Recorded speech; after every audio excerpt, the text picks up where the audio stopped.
თბილისის საქალაქო სასამართლოში აქციებზე დაკავებული მოქალაქეების ადმინისტრაციული საქმეების განხილვა გრძელდება. გაიმართა 30 ნოემბერს რუსთაველის გამზირზე დაკავებული არასრულწლოვნის პროცესი. შინაგან საქმეთა სამინისტრო მას პოლიციის კანონიერი მოთხოვნისადმი წინააღმდეგობის გაწევას ედავება.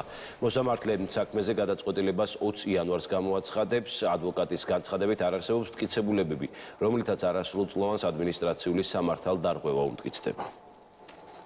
არანაირი მტკიცებულება შინაგან საქმეთა სამინისტროს თანამშრომლების მიერ არ იყო წარმოდგენილი, რომელიც დაადასტურებდა, რომ არასრულწლოვანს ჰქონდა ჩადენილი რაიმე ადმინისტრაციული დარღვევა. სასამართლო პროცესი გადაწყვეტილება მოსამართლეს გადაიდო 20 იანვრისთვის, ისე რომ მოსამართლეს არ განუმარტავს, თუ რატომ გახდა ამდენი დრო საჭირო გადაწყვეტილების გამოსაცხადებლად.